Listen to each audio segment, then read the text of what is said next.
Imagine knowing exactly what your students are learning and exactly which steps you need to take next. Join us in Down with the Reading Quiz to craft meaningful and productive formative assessments that move away from gotcha moments of basic recall and toward assessing what your students actually can do. In this 30-minute free masterclass, we'll share 3 powerful assessment keys that work for any novel at any time of the year. Head to shop.bravenewteaching.com/masterclass to sign up, and we'll also send you a free workbook to keep track of all your notes. Once again, that's shop.bravenewteaching.com/masterclass to nail formative assessments forever. Hey, Amanda. Hey, Marie. What are you up to later? Want to join me for happy hour? I'm all in. And guess what's amazing? Our listeners and friends of the podcast can also join us because Brave New Teaching Happy Hour has officially launched. Cheers! Cheers, everyone. We are officially hanging out a little bit longer after school with an extended, extra private podcast feed just for you. Yes. Members of Happy Hour get extra 15 minutes of the podcast, give or take, because you know us, we run a little bit long. It's just kind of how we are. But if you would like to get in on this Happy Hour action, please join us. It is only $5 a month. Head to curriculumrehab.com/happy hour and get yourself signed up, because when you're there, Amanda, tell our friends what we do every month for our Happy Hour members. I think my favorite part is coming up with a new free resource for our listeners every month. And then we pretty much break down that resource and how to use it. We also like to have guests on to do extended episodes and even Q&A that's just for you about that resource. It's really exclusive and super private just for you. So if you are like us and you like hanging out, you like chit-chatting about all things that are teaching, teacher life, and everything under that umbrella, join us for happy hour and we will see you there. Bye. Bye. Well, hello, everybody, and welcome back to Brave New Teaching. I am Marie, and I am here with my good friend Amanda. We are excited to talk to you today. Hey, everyone. Good to hear you, see you, be here with you. We're so excited to be here with you today. We took a week off last week, and you can tell.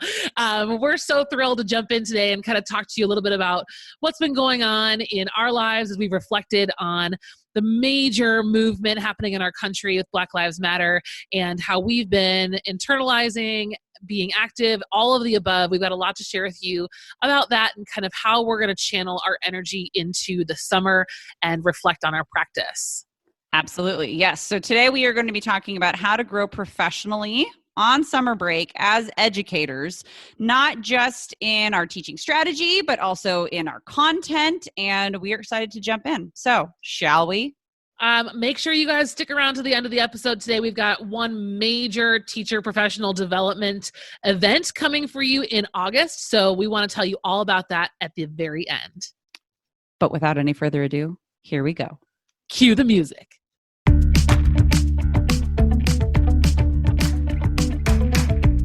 You're listening to Brave New Teaching, a podcast for educators challenging the status quo. I'm Amanda, and I'm a high school English teacher in Illinois. And I'm Marie, and I'm also a high school English teacher in Southern California. We're so glad you're here. Enjoy the show.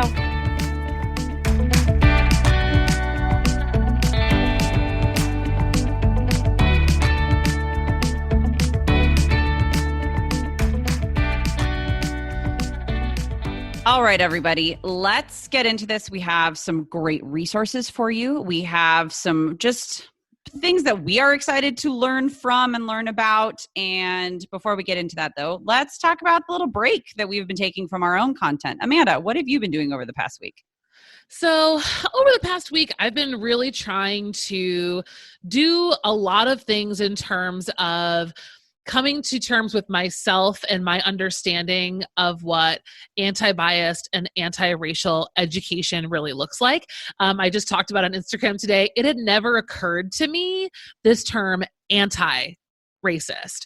And so I was reflecting a lot on how I have done a very good job pretending to be a part of the solution and very forward thinking. I know, Marie, you've talked about that too. And I really viewed myself as someone who was already doing the work. And in a lot of ways, I think that, both Marie and I, we have been doing a lot of this work and very intentional in bringing to light issues of injustice to our classrooms. But over the past week, I've learned a lot from other people. I've learned to sit back and listen better, because that's always something that I struggle with, is listening. And so I've done a lot of that and a lot of reading, and I really am excited to talk today with you guys about the product of that listening, reading, and learning.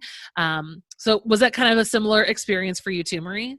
Yes, we were talking before we started recording, and I was saying how I hadn't shown my face on social media, and it wasn't because I know that a lot of people weren't on social media last week for a lot of different reasons. We were, as an educational community, I'm going to speak more to like the educational side of social media, because that's really like where we are at together. We, as educators, many of us joined together to amplify Black voices and amplify melanated voices in order to spread resources and experiences and voices of those who are marginalized.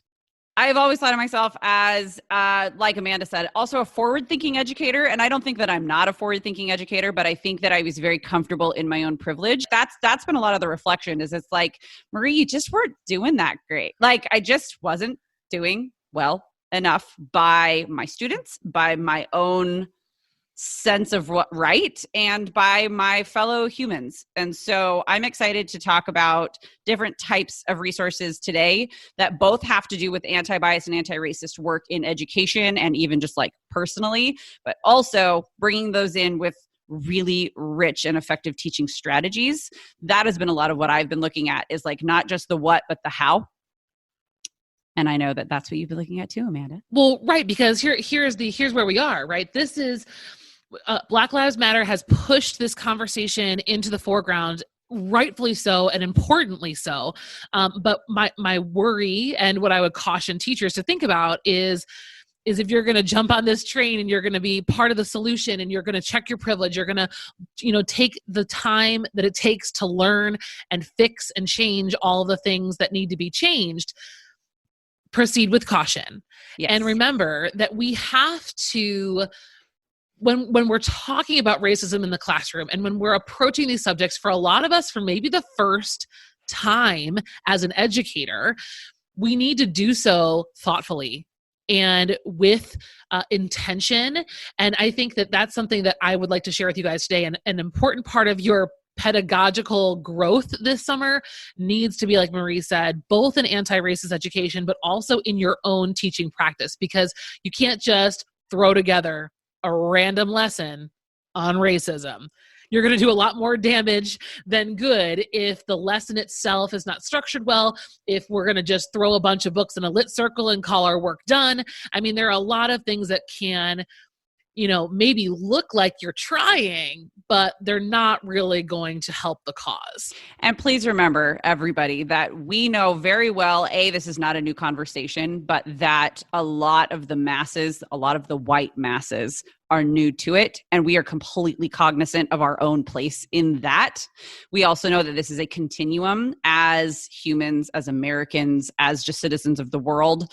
It's a continuum, and there's growth to be done. I think personally, I can keep growing and growing and growing. And if I'm not still learning and growing, then I'm dead.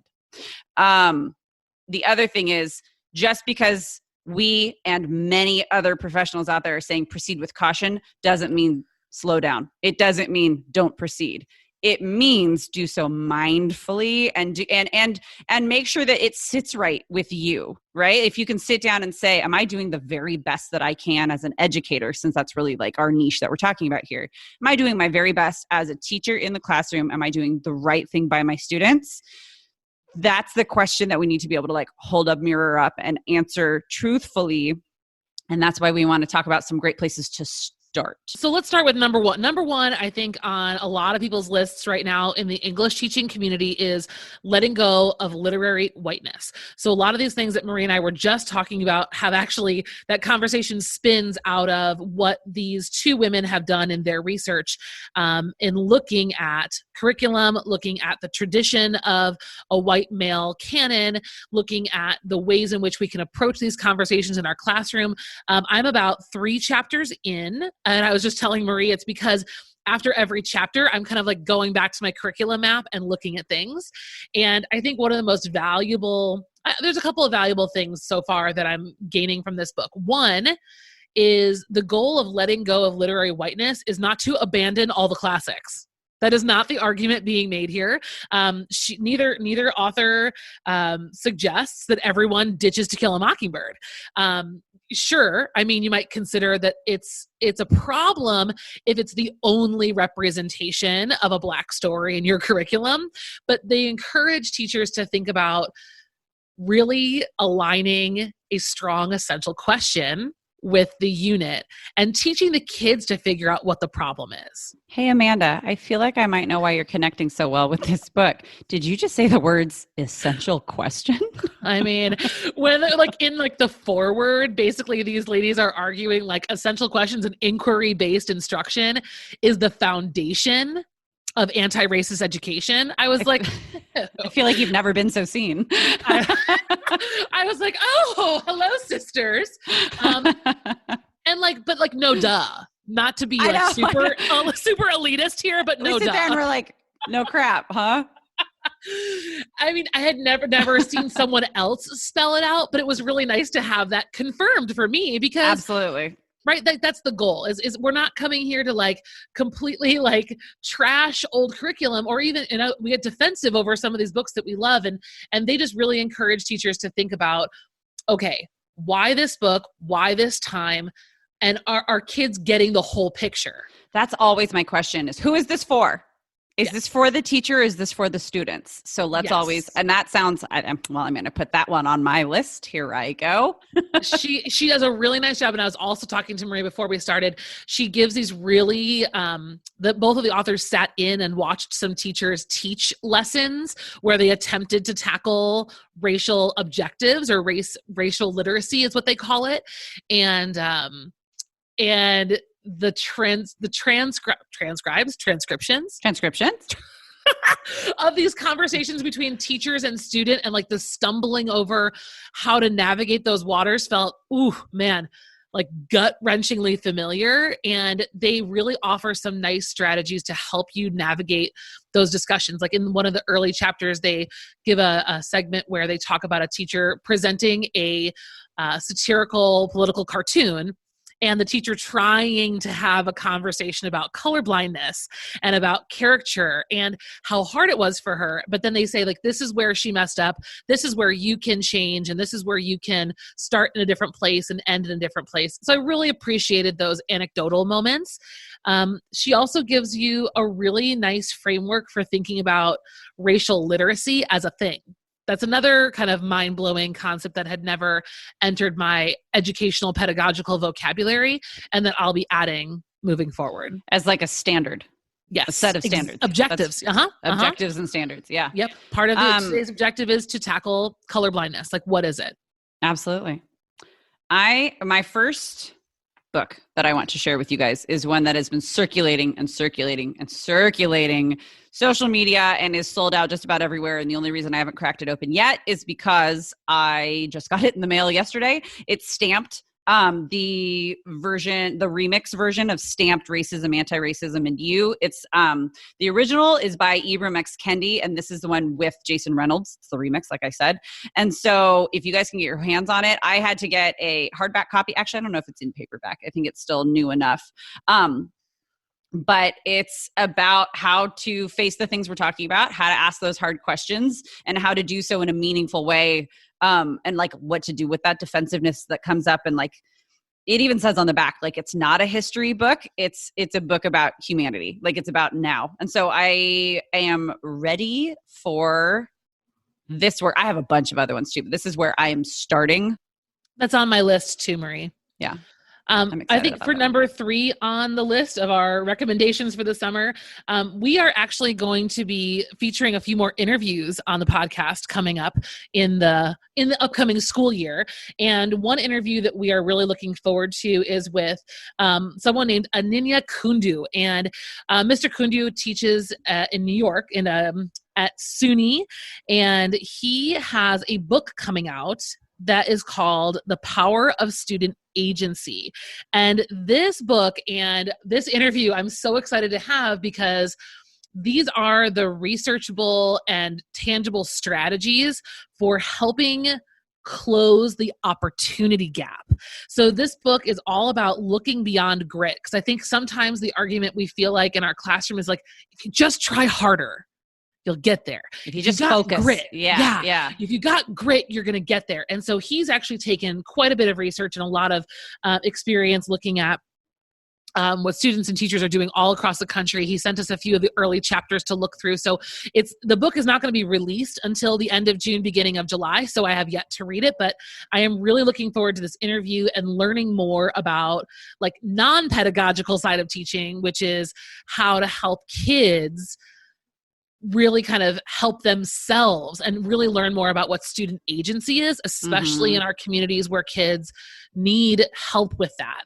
I'm really looking forward to this book. There's a lot of learned helplessness, and that is something that I'm excited in our interview to talk about, is that agency and beyond grit and getting through the learned helplessness that our students, by the time they make it to us, it's pretty deep by high school. So yeah, no, I think that'll be really good. I have another for our list, and this is straight up about ELA teaching strategies and curriculum design. This is called A Novel Approach. It's by Kate Roberts. It's not brand new. It's been around the block a little bit. It's been around for a couple of years.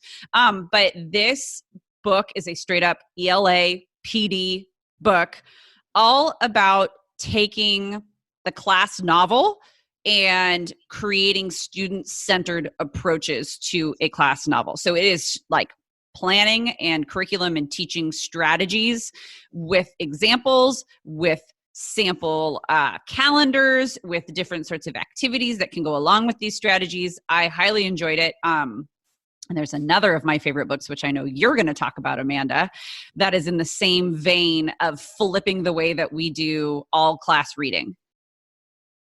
So I don't know, is that what it's about? The one that you're going to talk about? Yeah. Absolutely. See, okay, so I have a book in my hands, you guys, that I haven't read yet. And I'm dying to, because of course it's like the perfect two-handed size too, which makes I really like that. Oh, it's great. I read it last summer. Should we tell them what it is? Oh, yeah, we should. So without further making your anticipation salivating over there, we are going to look at No More Fake Reading. And the subtitle is Merging the Classics with Independent Reading to Create Joyful, Lifelong Readers by Barrett Gordon. I am always really hesitant about books like this. So I want to see what all the hype is, Marie. It's good. So on my YouTube channel and on my blog, I have a few things that I'm actually going to be working on this summer about literature circles, but really thematic book clubs, and book clubs that tie into a central text where students are reading their own book, and it also ties thematically to a central all class text of some sort. And that's how I've been running my class for the last year and a half, couple of years. That all stems from both a novel approach and especially from No More Fake Reading. There are a lot of strategy and just a lot of eye-opening philosophies about reading, why we do reading, how we can do reading, and how to put student choice and student-centered approaches at the forefront of our planning and like our curriculum design. And that's what I really liked about that book.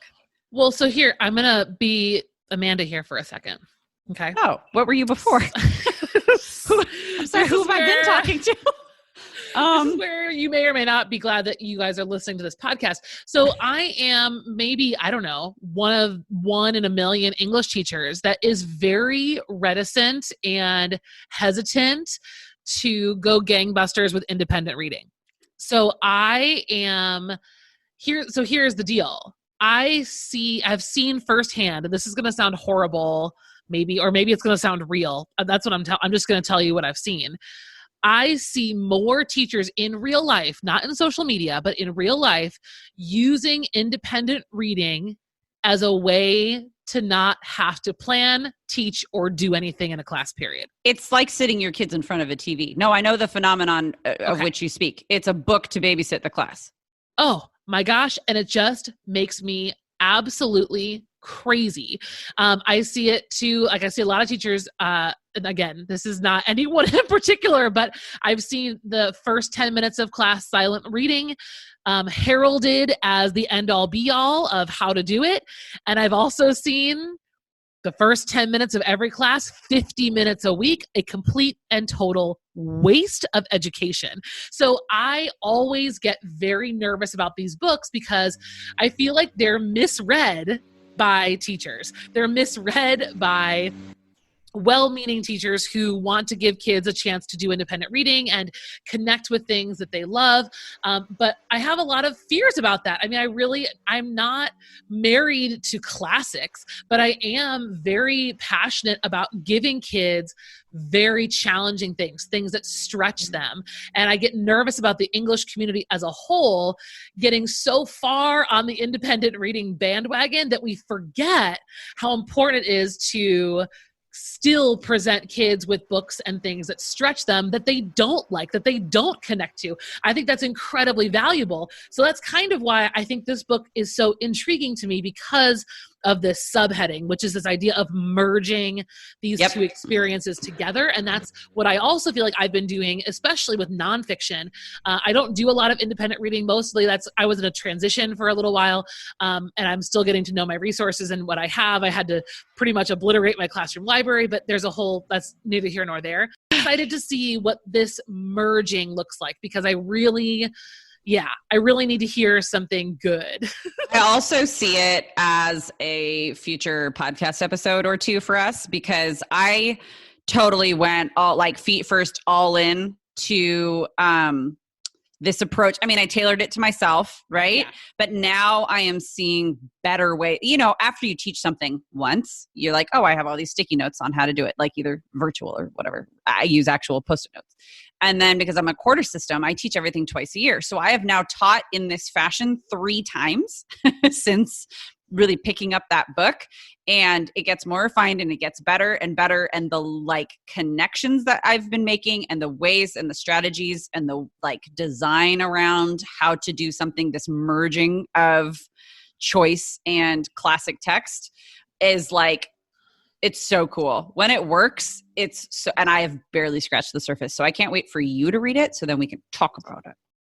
Yeah, I definitely have been doing, my version of it has not been with independent books. It's been with poetry, nonfiction, things like that. I definitely think for example, if we talk about Gatsby or Catcher, those are 2 of the major texts in our English 3 curriculum.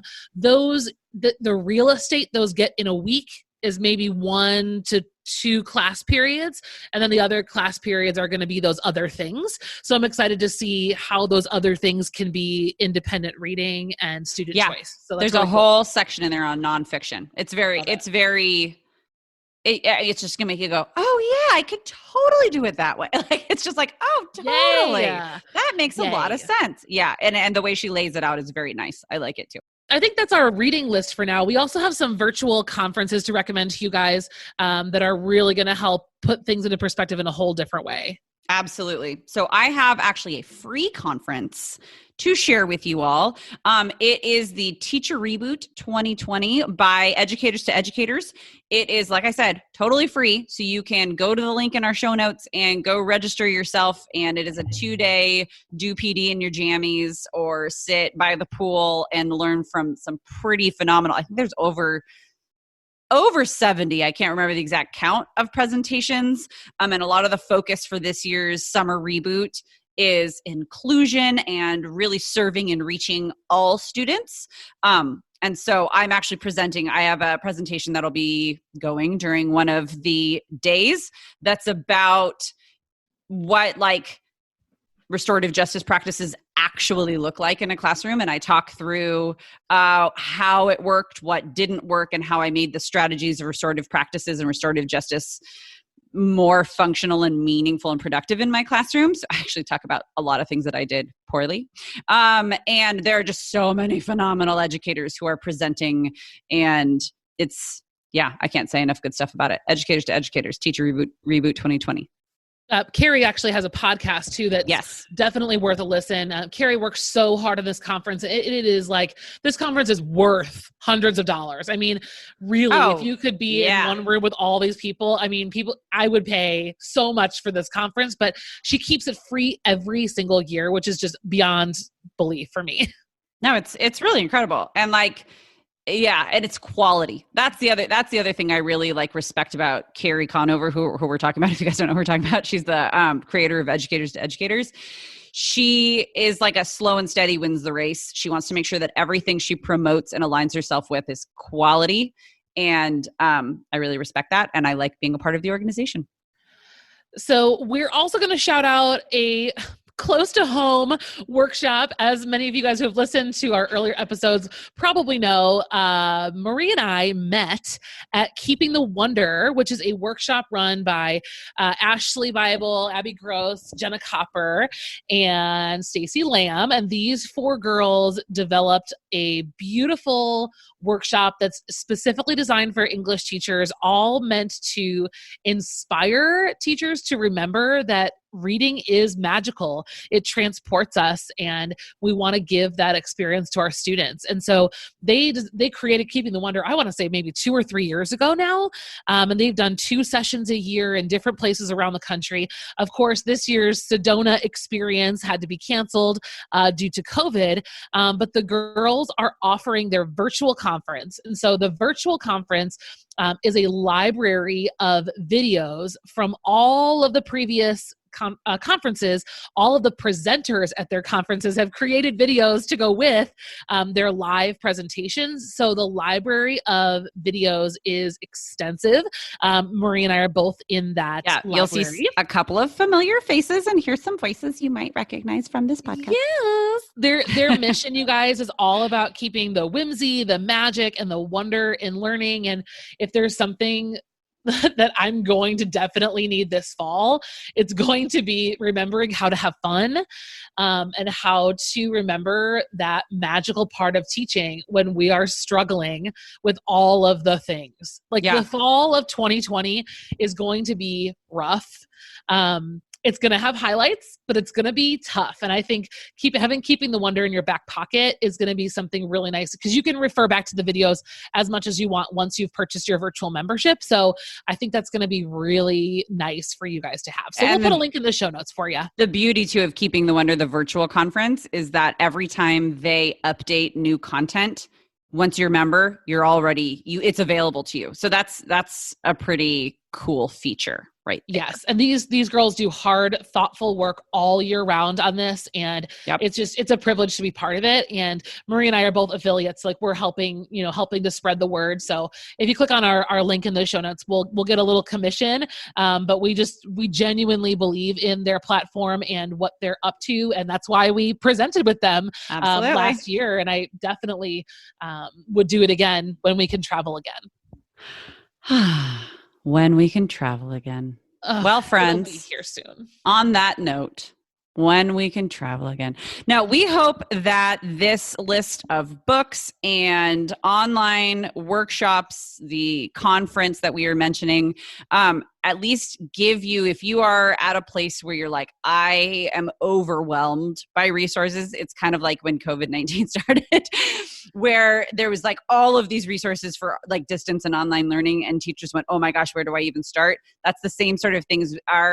The market has been flooded in a very good way with anti-bias and anti-racist resources. And so I think that a lot of teachers go, my brain is dead from distance learning. Where do I even start? I don't know how to think. Start in the places that we are showing you and then branch out from there. And don't forget, strategy is part of it. It's not just the what you're going to teach, but the how you're going to teach it to make sure it's productive and effective. And all of the things we talked about are linked in our show notes. Hey, Amanda, let's throw something else at them. when we've been talking about mindfully designing curriculum and bringing in good content and doing it right. My gosh. What do we have for our friends? I'm so excited. You guys, okay, I'm going to put the video at the end of the show notes so you guys can see this video we made.